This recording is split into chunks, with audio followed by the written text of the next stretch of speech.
Bismillahirrahmanirrahim. Assalamualaikum warahmatullahi wabarakatuh. Alhamdulillahi ala ihsanih wa syukru lahu ala taufiqihi wa amtinani. Asyhadu an la ilaha illallah wahdahu la syarika lahu ta'ziman li sya'nih. Wa asyhadu anna Muhammadan abduhu wa rasuluhu da'ila ridwanih. Allahumma shalli alaihi wa ala alihi wa ashabihi wa ikhwani. Para ikhwan akhwat, para jamaah Masjid Astra yang dirahmati oleh Allah Subhanahu wa taala. Pada kesempatan kali ini kita akan sama-sama membahas tentang apa saja perkara-perkara sunnah-sunnah yang harus diperhatikan ketika kita menyambut hari kebahagiaan, hari kemenangan, yaitu hari Lebaran. Ya. Sebagaimana kita tahu bahwasanya di antara ciri khas dari hari raya kaum muslimin itu adalah hari raya tersebut terjadi setelah ibadah dan dibuka dengan ibadah. Terjadi setelah ibadah dan dibuka dengan ibadah. Seakan-akan kebahagiaan tersebutlah kebahagiaan setelah beribadah. Kita punya dua hari raya besar, yaitu hari raya Idul Fitri dan hari raya Idul Adha. Idul Fitr dibuka dengan ibadah berpuasa selama sebulan, ya. Seorang berpuasa selama sebulan, berjuang mengalahkan hawa nafsu, ya. Tunduk kepada perintah Allah Subhanahu wa taala. Kemudian setelah itu kemenangannya dengan Idul Fitr, dengan lebaran. Demikian juga Idul Adha. Idul Adha diawali dengan ibadah-ibadah haji, terutama di bulan haji yang mulai dari di Mina, kemudian di Arafah, kemudian di Muzdalifah, baru kemudian pada tanggal 10 Idul Adha. Jadi demikianlah hari raya Islam adalah buah dari kemenangan dari ibadah-ibadah yang luar biasa. Dan kemudian hari raya tersebut dibuka juga dengan ibadah. Di pagi hari kaum muslimin berkumpul kemudian melaksanakan salat di waktu duha, ya, salat Id, baik salat Idul Fitr ataupun salat Idul Adha. Ini berbeda dengan perayaan-perayaan yang lain yang tidak syar'i. Adapun perayaan yang syar'i yang tahunan hanya dua, Idul Fitr dan Idul Adha. Ketika Nabi sallallahu alaihi wasallam datang ke kota Madinah, lama qadima Nabi sallallahu alaihi wasallam al-Madinah, ketika Rasulullah SAW datang ke kota Madinah, Rasulullah mendapati penduduk kota Madinah lahum yaumani yal'abuna fihima. Ada dua hari mereka khususkan untuk bermain-main di situ. Bermain-main di dua hari tersebut. Maka Rasulullah SAW menyampaikan bahwasanya qad abdala lakum bihima khairan minhuma, ya. Allah telah menggantikan dua hari ini dengan yang lebih baik, yaitu Idul Fitr dan Idul Adha. Idul Fitr, Idul Adha. Hari bersenang-senang tersebut diganti dengan hari raya Idul Fitr dan Idul Adha. Sehingga sebagian ulama seperti As-Sun'ani rahimahullah dan juga yang lainnya berpendapat bahwasanya dianjurkan ketika hari raya untuk bersenang-senang, untuk bergembira, karena hari raya namanya hari bersenang-senang. Ya. Inilah sekilas tentang hari raya Idul Fitri maupun Idul Adha, dan kita pada kesempatan ini fokus akan bahas tentang hari raya Idul Fitr, hari raya Idul Fitr. Ikhwan akhwat yang dirahmati Allah Subhanahu wa taala, beberapa hal yang perlu diperhatikan ketika Idul Fitr, ya. Apa saja yang disunahkan? Ada banyak hal yang disunahkan untuk salat Idul Fitr atau hari raya Idul Fitr. Yang pertama adalah disunahkan untuk berhias, ya, memakai baju yang bagus, kemudian memakai minyak wangi, ya. Ini hari senang-senang, hari bergembira. Adapun dalilnya sebagaimana dalam Sahih Al-Bukhari dari Abdullah bin Umar radhiyallahu anhuma, qala, Ibnu Umar berkata, akhadha Umar jubbatan min istabraq tuba'u fi suq fa akhadhaha. Ayahku yaitu Umar bin Khattab mengambil sebuah jubah yang terbuat dari kain sutra dari istabraq yang dijual di pasar, kemudian Umar ambil. Fa'ata biha Rasulullah sallallahu alaihi wasallam, kemudian Umar bawakan baju tersebut kepada Nabi. Umar berkata, "Ya Rasulullah, ibta' hadhihi." "Ya Rasulullah, belilah baju ini. Tajammal biha. Berhiaslah engkau dengan baju ini lil Aid wal wufud." Dalam rangka untuk Aid dan dalam rangka untuk menyambut tamu, ya. Kemudian Rasulullah SAW bersabda, "Innama hadhihi libasu man la khalaqa lahu." Ini baju bagi orang yang tidak dapat bagian di akhirat. Maksudnya karena kita kaum muslimin diharamkan di dunia untuk memakai baju terbuat dari kain sutra. Kata Nabi SAW, "Libasu ahlil jannah." Ya. Ini hanya dipakai oleh penghuni surga. Adapun orang-orang kufar, mereka memakai baju-baju seperti itu. Ya. Tetapi orang Islam tidak boleh pakai, laki-laki tidak boleh pakai baju sutra. Tapi yang jadi perhatian kita yaitu Umar, ya, sengaja memilih baju yang bagus, bahkan terbuat dari sutra, untuk diberikan kepada Nabi SAW agar Nabi membeli, dan dia berkata, "Tajammal biha lil Aid wal wufud." Ya Rasulullah, berhiaslah dengan baju ini untuk Lebaran dan juga untuk menjamu para tamu. Dan ini dalil bahwasanya Lebaran dan menjamu tamu hanya kita pakai pakaian yang bagus, ya. Di antara bentuk senang-senang hari Lebaran memakai baju yang bagus, pakai minyak wangi, dan di antara bentuk memuliakan tamu adalah kita pakai baju yang bagus, ya. Bukan tamu datang kita pakai kaos oblong kemudian robek kanan robek kiri, enggak, kita jamu tamu dengan pakaian yang bagus menunjukkan kita menghormatinya, ya. Karenanya memakai pakaian yang bagus adalah suatu hal yang sudah ma'ruf diketahui oleh para sahabat, ya, untuk Idul Fitri, Idul Adha, dan juga untuk menjamu tamu, ya.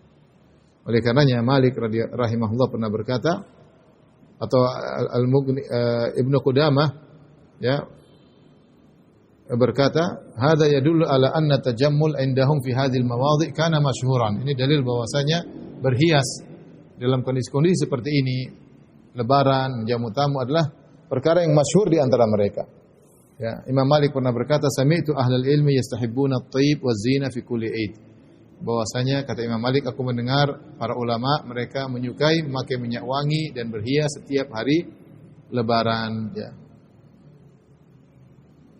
Baik. Kemudian di antara yang disunahkan juga menyambut Lebaran adalah mandi ketika hari Lebaran sebelum pergi menuju lapangan untuk salat. Dari Nafi', beliau berkata, "Anna Abdullah bin Umar radhiyallahu anhu kana yaktasilu yaumal fitri qabla an yaqduwa ila al-musalla." Adalah Ibnu Umar radhiyallahu anhuma, beliau mandi pada hari raya Idul Fitri sebelum beliau keluar menuju ke musalla, ke lapangan untuk salat Id, ya. Kemudian juga diriwayatkan dari Sa'id bin Musayyib, dari sahabat Ibnu Umar, sekarang Sa'id bin Musayyib, seorang tabi'in, dia pernah berkata, "Sunnatul fitr salasun." Bahwasanya sunnah yang berkaitan dengan Idul Fitri ada 3. Al-masyu ilal musalli, berjalan menuju lapangan, al-akal qabla al-khuruj, makan sebelum keluar menuju lapangan untuk salat, wal iktisal, dan juga mandi sebelum pergi untuk salat. Kemudian di antara hal yang berkaitan dengan Idul Fitr, yaitu dilarang untuk berpuasa pada hari Lebaran. Ini suatu perkara yang ma'ruf.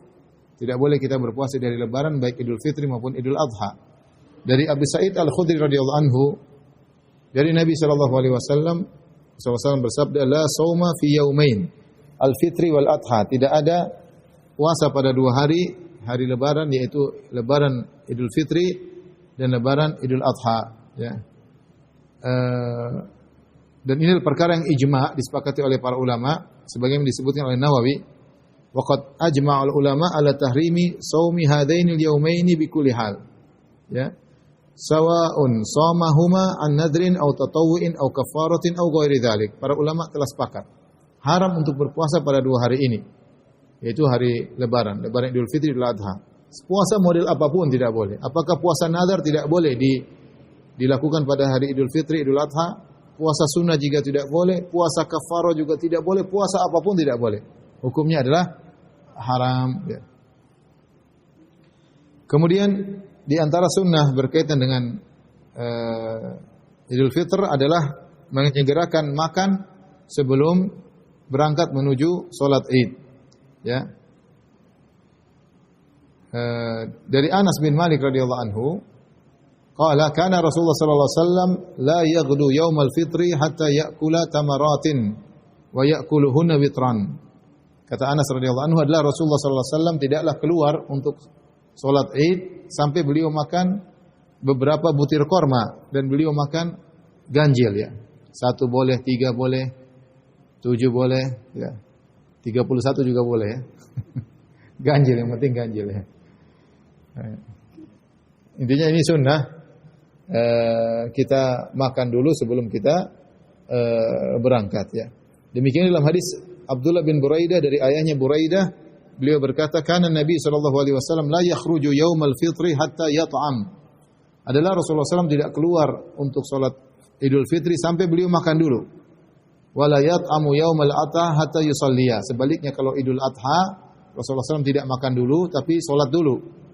Ya, dengan harapan setelah salat segera menyembelih hewan korban kemudian makan dari hewan korban tersebut.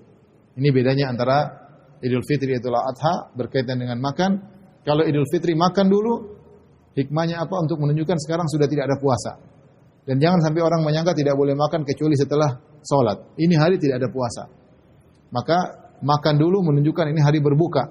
Hari berbuka ya. Berbuka, makanya disebut dengan Idul Fitr, yaitu hari berbuka. Sudah tidak ada Ramadan lagi, sekarang hari berbuka. Maka dibuka sebelum berangkat makan dulu. Untuk menunjukkan ini bukan hari puasa lagi. Makanya Rasulullah SAW mengatakan sumu li ru'yatikum wa aftiru li ru'yatikum. Berpuasalah dengan melihat hilal dan berbukalah dengan melihat hilal. Idul Fitri artinya hari berbuka. Idul Fitri artinya hari berbuka. Makanya dianjurkan untuk makan dulu sebelum berangkat. Lain halnya dengan Idul Adha. Idul Adha dianjurkan makannya nanti aja. Tidak wajib tapi boleh makan, tapi dianjurkan agar seorang segera salat Id, Idul Adha, kemudian segera menyembelih. Kemudian dia makan dari hasil sembelihannya ya. Oleh karenanya Idul Fitri dia disukai untuk salat agak diakhirkan agar orang-orang yang belum bayar zakat sempat bayar dulu, karena waktu terakhir bayar zakat Al-Fitr adalah sebelum salat. Sebelum salat dikerjakan masih boleh bayar zakat. Orang-orang yang mungkin lupa, mungkin ada halangan, dia bisa bayar sebelum salat. Sehingga tidak mengapa ditunda sebentar. Lain halnya dengan Idul Adha disegerakan salat Id. Kenapa? Karena habis salat ada kegiatan nyembelih. Ada kegiatan nyembelih. Kalau salatnya ditunda, nyembelihnya tertunda, kapan mau makan? Makanya kelamaan kalau mau makan dari hasil sembelihan. Belum sapinya kabur sana sini, belum kambingnya, belum masaknya lama ya. Bisa-bisa makan jam 10, bisa makan jam 11 ya. Keburu lapar ya. Tidak apa-apa, kalau sudah keburu lapar, muqaddimah dengan tahu isi juga boleh, enggak ada masalah. Tapi maksud saya, kalau Idul Fitr disunahkan kita makan terlebih dahulu. Dan Rasulullah SAW disebutkan wa ya'kulna witran. Rasulullah SAW makan korma dengan jumlah ganjil sebagai isyarat tentang keesaan Allah Subhanahu wa taala. Dan di antara nama Allah adalah witr. Innallaha witrun yuhibbul witr. Allah adalah ganjil dan suka dengan bilangan yang ganjil. Maksudnya Allah dengan ganjil ini mengingatkan kita kepada keesaan Allah, bahwasanya Allah esa, ganjil, tidak butuh dengan pasangan, dan Allah Maha Esa dalam segala hal.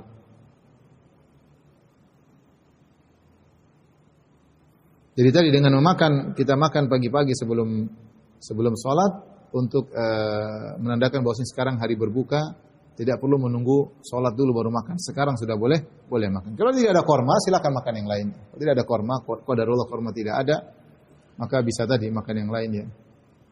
Opor kayak tahu isi kayak apa kayak, yang penting kita tunjukkan bahwasanya kita sudah berbuka. Bukan ganjil maksudnya 3 piring, enggak ya. Pokoknya makan secukupnya. Baru kemudian pergi salat Id ya. Nanti Bang Pitung salah paham, dipikir ganjil 3 piring atau 7 piring ya, enggak. Baik. Kemudian di antara sunnah mengenai Idul Fitr adalah salat Id di musalla. Di musalla lapangan terbuka bil khala. Ini sunnah selalu dikerjakan oleh Nabi sallallahu alaihi wasallam ketika Nabi di Madinah. Padahal kita tahu di salat di Masjid Nabawi pahalanya berlipat ganda, 1000 kali lipat. Tapi untuk salat Id Nabi sengaja meninggalkan Masjid Nabawi untuk berkumpul di lapangan. Di antara hikmahnya, kaum muslimin bisa berkumpul diimami oleh seorang imam dan itu saatnya syiar. Begitu hebat ketika orang berkumpul di suatu lapangan dengan jumlah yang banyak menunjukkan syiarnya Islam, ya. Dan saya dapati ketika saya di Papua, saya ingat saya masih di Papua dulu, salat Id cuma 2 tempat, ya. 2 tempat, satunya lapangan taman remaja, satunya lapangan hoki, ya. Karena memang kalau satu tempat saja nggak cukup, tapi itu ramai, orang dari mana-mana datang ke 2 lapangan tersebut. Tidak tahu sekarang, itu zaman saya waktu masih kecil, ya. Orang ramai banget, apalagi waktu itu kita tinggal selain bukan cuma orang muslim saja, non muslim juga banyak. Maka itu syiar menunjukkan bagaimana semangatnya orang Islam untuk beribadah, persatuan di antara mereka. Maka waktu itu cuma di 2 tempat, seingat saya, ya. Maka ramai-ramai orang, tapi sekarang saya nggak tahu dengan jumlah penduduk yang semakin banyak, ya. Dan ini sunnah masih dikerjakan di banyak tempat, ya. Saya juga dengar seperti di Saudi, teman-teman yang tinggal di Yambo itu masih provinsi Madinah tapi kota yang lain. Ketika sholat Id maka mereka berkumpul satu tempat. Pemerintah menyediakan satu tempat, orang datang dari jauh-jauh, yang ada yang naik onta, ada yang ini. Jadi benar-benar heboh ketika sholat. Itu di antara hikmahnya kenapa di lapangan tidak di masjid, untuk menunjukkan syiar yang luar biasa, ya. Ya. Namun sholat di masjid boleh. Akan tapi yang terbaik adalah sholat di lapangan, Saya tidak tahu di Jakarta ini kalau seandainya pemerintah ada yang bisa kasih usulan kepada pemerintah, misalnya membuat ada lapangan besar yang untuk bisa berkumpul. Tapi saya rasa di Jakarta sulit, ya, orang terlalu banyak, manusia terlalu banyak, lapangan sedikit, ya. Tapi seandainya ada lokasi seperti itu sehingga dari mana-mana orang berdatangan ke arah lapangan tersebut, ini sangat indah. Dan ini yang dituntut dalam syariat, bahwasanya Id adalah hari berkumpulnya kaum muslimin dan juga syiar tentang Islam.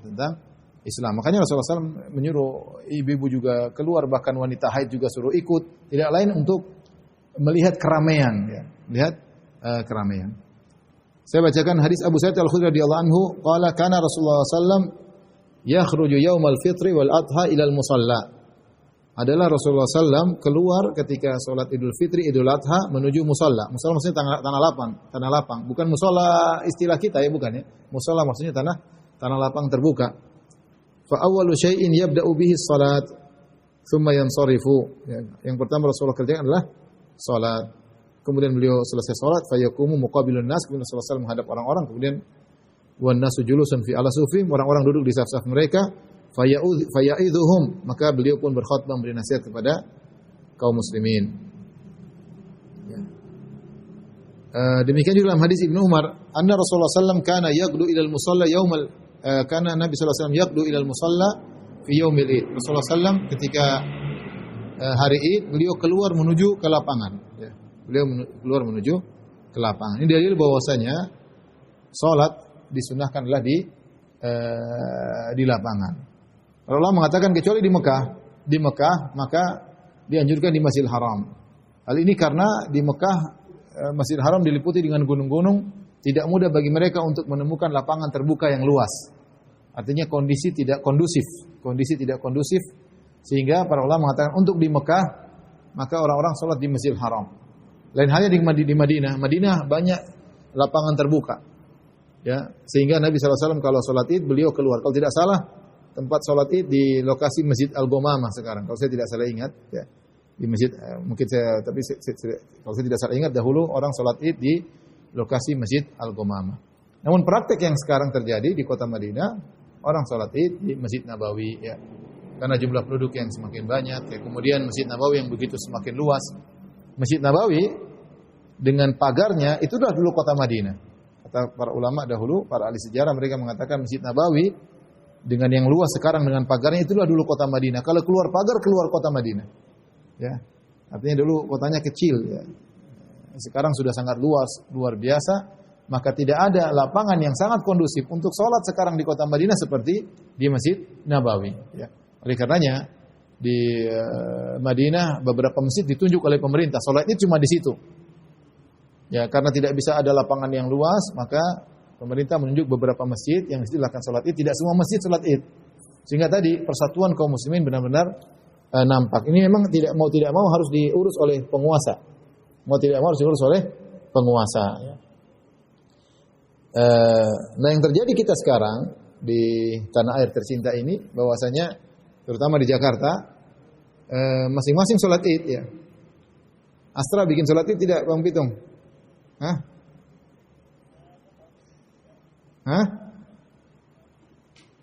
Kenapa Bang Pitung? Tahun ini tidak berhubungan dengan pandemi. Oh pandemi ya, tidak sholat id ya. Biasanya bikin. Terus masjid belakang juga bikin kan? Masjid belakang juga bikin kan? Semua masjid. Makanya sekarang ini orang sholat id masing-masing masjid. Dan ini tidak sesuai dengan tujuan Nabi keluar ke lapangan. Ya. Tapi ini tidak mungkin bisa dikerjakan sunnah ini kecuali dengan kerjasama dengan pemerintah. Ya. Kecuali dengan pemerintah. Maka kalau di satu hari di kemudian hari kita bisa memberikan masukan pemerintah, kalau memang ada lapangan, ya, meskipun harus misalnya di lokasi yang besar, orang bisa sholat di situ, persatuan kaum muslimin, maka itu sangat baik. Kalau tidak memungkinkan satu Jakarta, ditunjuklah beberapa lokasi, seperti dilakukan oleh sebagian daerah, beberapa lokasi yang di situ kaum muslimin suruh kumpul situ, dengan demikian akan nampak syiar. Ya. Qadarullah, sholat di masjid masing-masing juga sah, cuma tidak sesuai dengan sunnah Nabi Shallallahu Alaihi Wasallam. Praktek di sebagian masjid ini saya masih juga tanda tanya ya. Seperti mungkin akan kita praktekkan juga di masjid kita ya. Ketika kita sholat karena sunnahnya di lapangan, akhirnya sholatnya di luar masjid, tapi masih di pelataran masjid. Apakah perlu? Mending dalam masjid sekalian ya. Karena tujuannya bukan masalah di lapangan, tapi maksudnya lapangan tertentu untuk ngumpulin masyarakat. Bukan ada masjid, kita sholat di pinggir masjid. Ini juga tetap tidak sesuai sunnah. Sunnahnya bukan itu maksudnya. Sunnahnya bukan di tempat parkir masjid, bukan. Tapi sunnah sholat di lapangan terbuka yang orang semua bisa datang menghadiri. Ya. Ala kulli hal, kalau memang tidak bisa dikerjakan sebagaimana yang kita harapkan, mudah-mudahan suatu saat akan ada dikerjakan sunnah tersebut. Ya, maka sekarang mungkin dikerjakan masing-masing di masing-masing masjid. Karena menemukan lapangan yang kondusif sekarang mungkin tidak mudah, kecuali dengan kerjasama dengan penguasa. Taib, kemudian di antara sunnah adalah semua wanita disuruh Nabi untuk keluar mengikuti salat Id. Dari Ummu Atiyah radhiyallahu taala anha qalat, dari Ummu Atiyah beliau berkata, amarna Rasulullah sallallahu alaihi wasallam an nukhrijahunna fil fitr wal adha. Rasulullah SAW menyuruh kami untuk mengeluarkan para wanita untuk salat Id dan Idul Fitri maupun Idul Adha. Mereka itu siapa yang disuruh untuk dikeluarkan? Al-awatiq wal huyyat wa dhawatil khudur. Al-awatiq adalah al-banat, al-abkar, al-balighat wal muqarribat lil bulugh. Al-awatiq itu wanita-wanita remaja yang sudah balik atau menjelang balik. Sudah balik atau menjelang balik, wanita remaja, gadis-gadis kalau bahasa kita. Gadis-gadis yang biasanya di rumah suruh keluar untuk meramaikan acara salat Id. Kemudian wal huyyad, bahkan wanita-wanita haid yang sedang haid pun disuruh keluar oleh Nabi SAW untuk ikut serta pergi ke lapangan untuk menyertai salat Id. Demikian juga wa dhawatil khudur.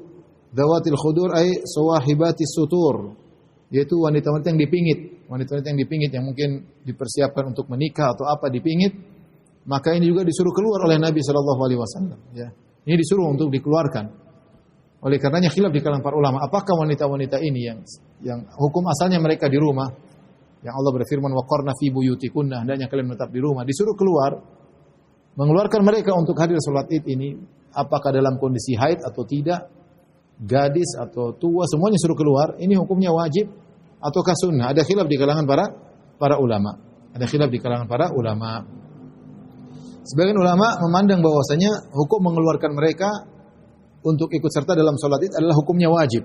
Inilah pendapat yang Syekhul Islam Ibnu Taimiyah condong pada pendapat ini. Ya. dalam ikhtiaratnya. Dia condong pada pendapat bahwasanya menyuruh anak-anak wanita, gadis-gadis keluar ke lapangan hukumnya wajib. Dan juga diriwayatkan dari Abu Bakar As-Siddiq radhiyallahu ta'ala anhu, beliau berkata, "Haqqun ala kulli dzati nitaqin al-khuruj ila al-Eid." Itu wajib bagi setiap wanita untuk keluar menuju salat Id. Ini diriwayatkan oleh Ibnu Abi Syaibah dalam musannafnya dengan sanad yang sahih. Paling tidak kita berusaha menjalankan sunnah. Sebagaimana tadi disebutkan, amarna Rasulullah SAW an nukhrijahunna. Kami diperintahkan untuk mengeluarkan wanita-wanita ini dalam salat Idul Fitri, Idul Adha ke lapangan, al-awatiq wal huyyad wa dzawatil khudur, yaitu para gadis-gadis, wanita yang sedang haid dan juga wanita yang sedang dipingit suruh keluar. Fa ammal huyyadu fayatazilna as-salata wa yashhadna al-khair. Adapun wanita-wanita haid maka mereka tidak salat, tapi mereka menghadiri kebaikan di situ, keberkahan hari tersebut.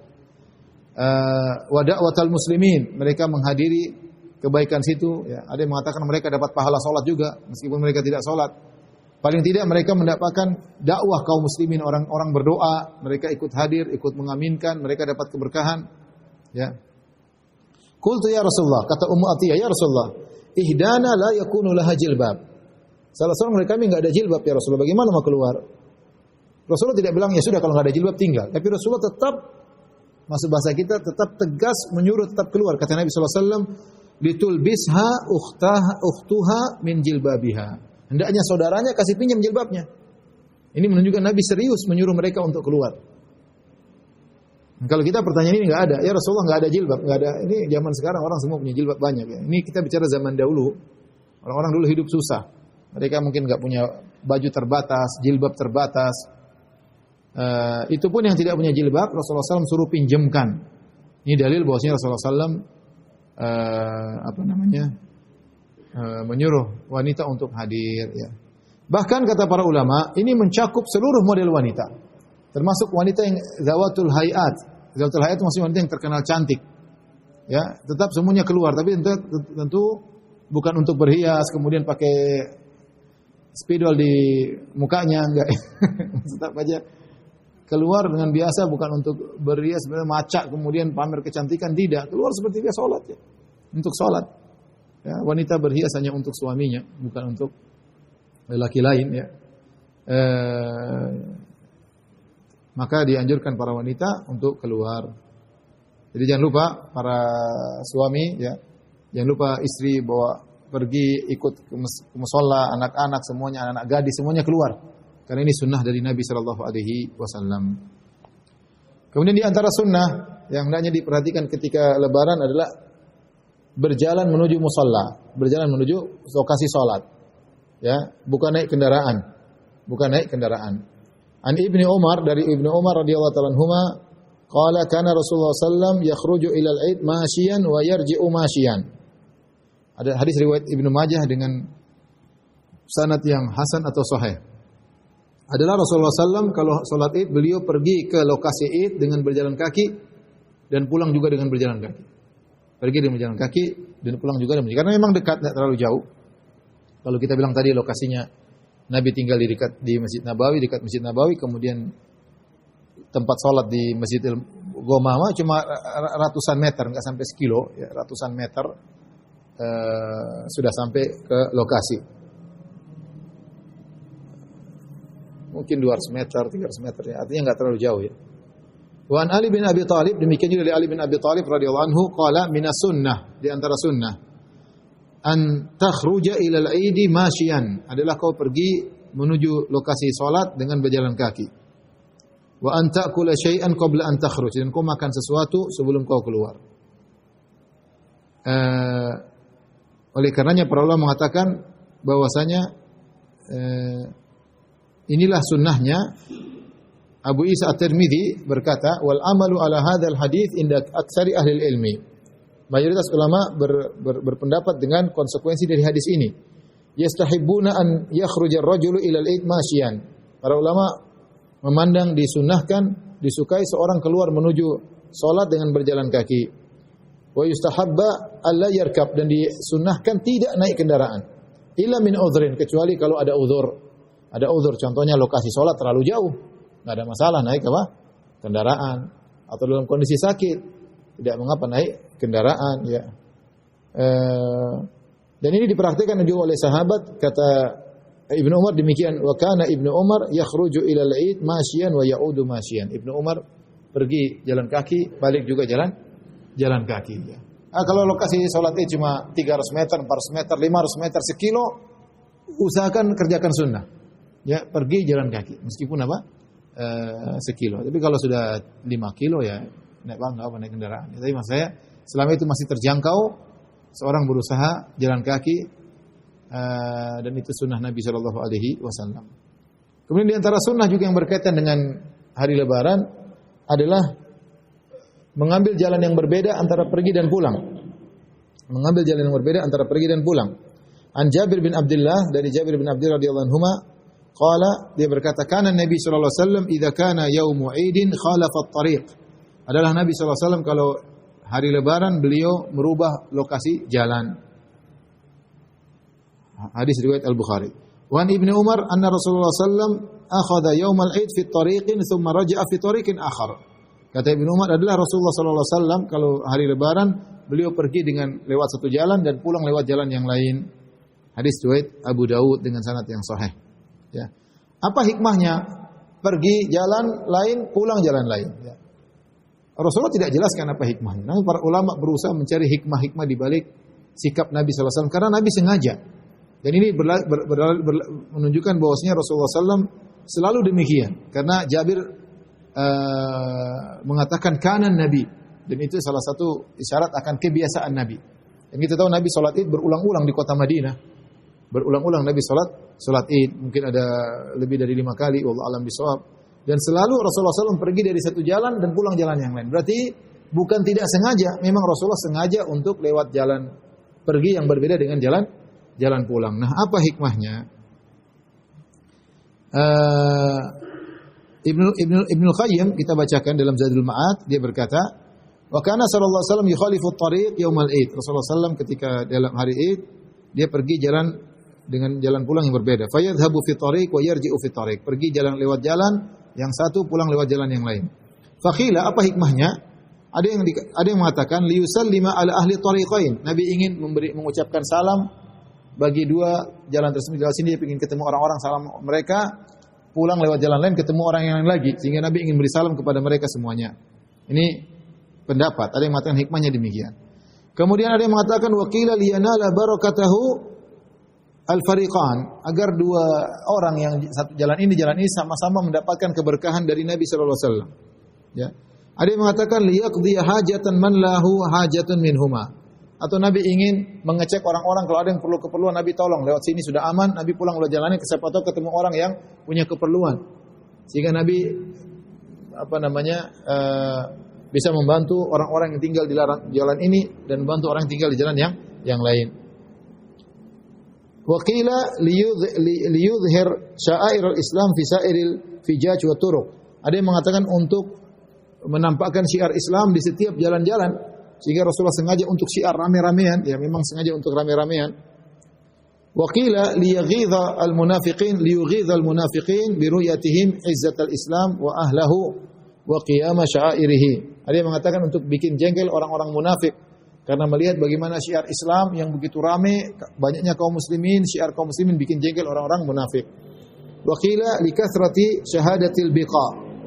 Dan ada yang mengatakan untuk memperbanyak persaksian bumi pada hari kiamat kelak, fa inna dhahiba ilal masjidi wal musalla ihda khutuwataihi tarfa'u darajatan wal ukhra tahuttu khati'atan hatta yarji ila manzilihi. Ya. Jadi ada yang mengatakan karena banyak yang menyaksikan bumi yang kita lewati pergi beda dengan bumi yang kita lewati ketika kita pulang, ya. Sehingga setiap langkah kaki mengangkat derajat, menghilangkan dosa di bumi ini demikian, bumi yang lain juga demikian, ya. Dan di antara firman Allah Subhanahu wa taala, yauma idzin tuhadditsu akhbaraha. Pada hari kiamat kelak bumi akan mengabarkan tentang kabar-kabarnya.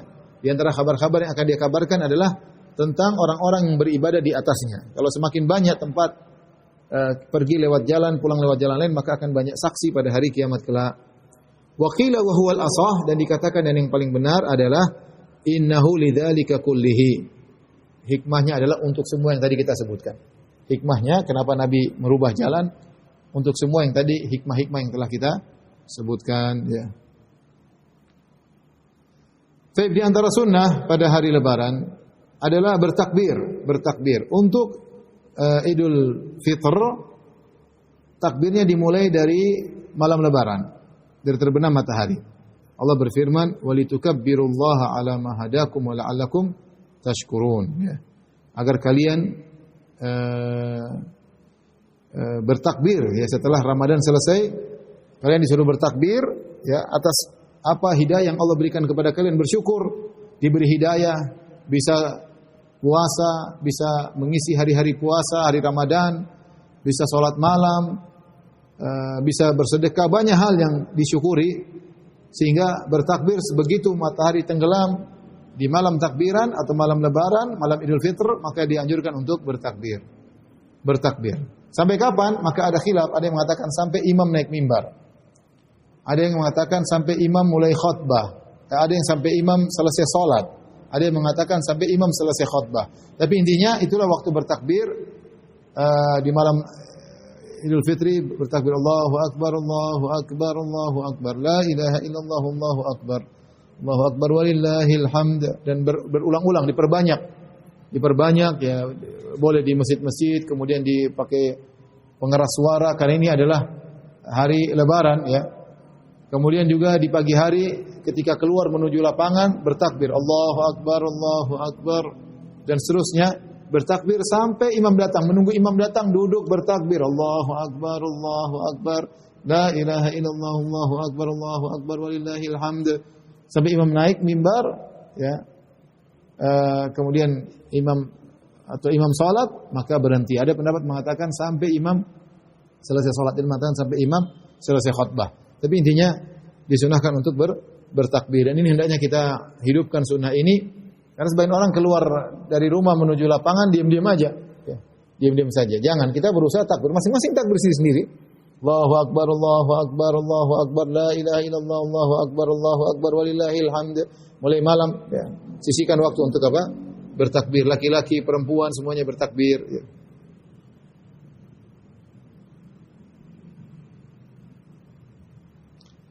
Adapun lafal takbir maka bebas, boleh Allahu Akbar, Allahu Akbar, Allahu Akbar, Allahu Akbar, boleh gitu terus. Diriwayatkan dari Ibnu Mas'ud, dari lafal khusus dari Nabi tidak datang dalam hadis yang sahih. Jelas Nabi bertakbir, cuma tidak diriwayatkan sampai kepada kita dengan sanad yang sahih dari Nabi SAW. Yang ada dari sahabat, dari Ibnu Mas'ud radhiyallahu taala anhu, diriwayatkan dengan dua cara. Yang pertama dengan menjadikan takbir dua kali. Allahu Akbar, Allahu Akbar, la ilaha illallah, wallahu akbar, Allahu akbar walillahil hamd. Dalam riwayat yang lain 3 kali. Ya. 3 kali dengan sanad yang sama. Allahu akbar, Allahu akbar, Allahu akbar. Allahu akbar 3 kali. La ilaha illallah, wallahu akbar, Allahu akbar walillahil hamd. Boleh 2, boleh 3, enggak jadi masalah. Ibnu Abbas takbirnya beda. Allahu akbar walillahil hamd, Allahu akbar wa ajal, Allahu akbar ala ma hadana, boleh juga ya. Bebas, silakan bertakbir. Allahu akbar walillahil hamd, Allahu akbar wa ajal, Allahu akbar ala ma hadana, boleh. Kemudian juga seorang dibolehkan untuk mengucapkan tahniah selamat lebaran ya. Paling terbaik adalah sebagaimana disebutkan oleh para sahabat, kalau mereka ketemu setelah salat Id, mereka berkata taqabbalallahu minna wa minkum.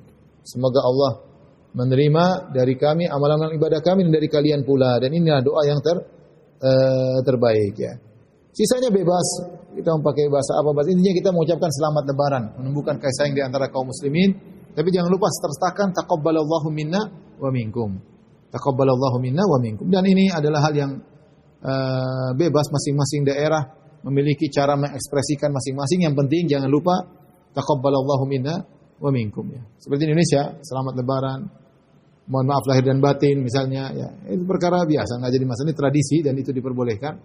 Tidak jadi masalah ya. Minal aidin wal faizin, mohon maaf lahir dan batin ya. Apalagi bebas, tapi kalau bisa sertakan taqabbalallahu minna wa minkum ya. Kemudian di antara sunnah ketika hari Id adalah menampakkan kegembiraan.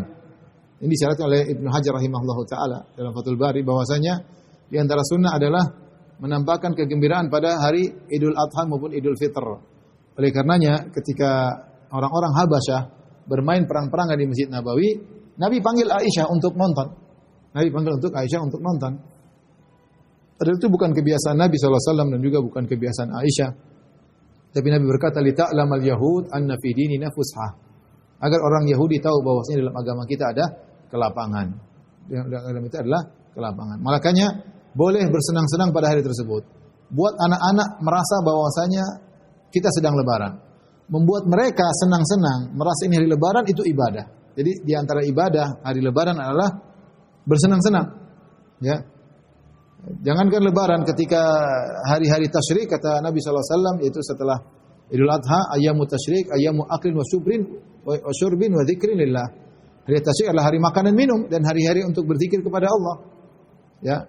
Jadi kita bikin senang-senang pada tersebut, tentunya tidak berbuat kemungkaran selama ada batasnya, tapi kita boleh senang-senang anak-anak. Misalnya kalau kita punya uang belikan baju baru.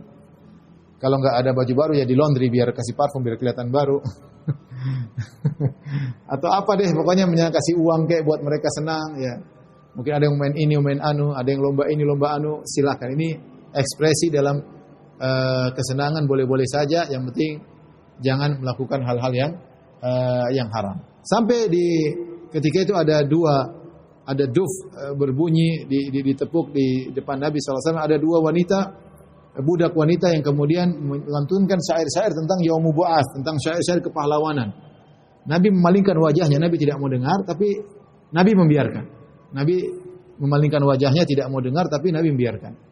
Artinya ini sampai Abu Bakar mengatakan, mizmar syayatin fi baiti Rasulillah, apakah ada seluruh setan di rumah Nabi SAW? Kata Nabi, biarkan oleh Abu Bakar, likulli qaumin id. Setiap kaum ada idnya. Artinya Rasulullah SAW beri kelapangan. Itu bukan kebiasaan Nabi dan bukan kebiasaan sahabat. Makanya Nabi Abu Bakar mengatakan, apakah ada seluruh setan di rumah Nabi? Artinya di hari-hari lain itu tidak disibukkan dengan hal tersebut. Dan Nabi sendiri memalingkan wajahnya. Tapi Nabi bolehkan. Adapun yang Habasyah, Nabi malah panggil Aisyah untuk apa? Untuk nonton. Jadi di antara sunahlah bersenang-senang pada hari tersebut. Buat anak-anak merasa itu hari lebaran, ya, tanpa berlebihan tentunya. Mau kita kasih duit kayak makan enak, kayak hari ini kita makan enak, tidak seperti biasanya, ya. Jangan hari kemarin sama dengan hari lebaran, ya. Tidak ada bedanya, sama-sama masak tempe goreng, ya. Tidak ada perubahan.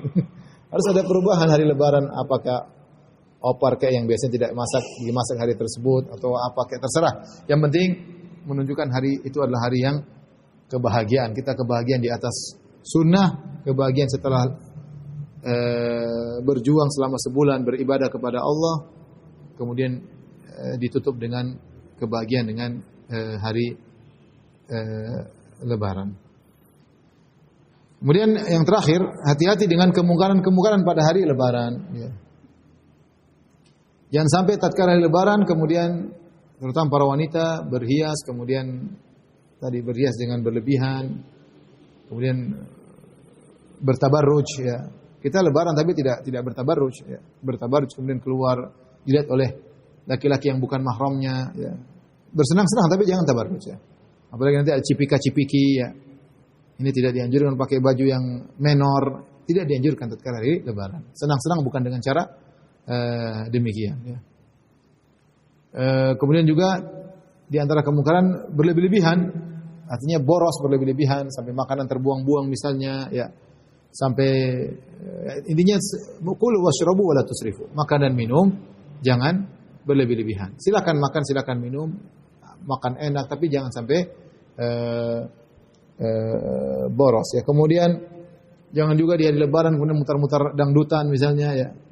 Dangdutan nanggap nyanyi dangdut ini juga tidak diperbolehkan karena musik adalah hukumnya haram dan memanggil biduan-biduan itu hukumnya haram, ya. Inilah kefasikan, ya.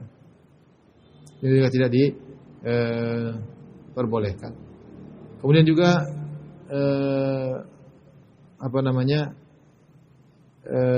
jangan juga mengisi dengan acara-acara bid'ah, karena sebagaimana kita dapati ada pernyataan menghidupkan malam Lebaran pahalanya sekian. Hadisnya tidak ada atau hadisnya lemah atau palsu atau tidak ada. Saya lupa, tapi itu adalah perbuatan bid'ah.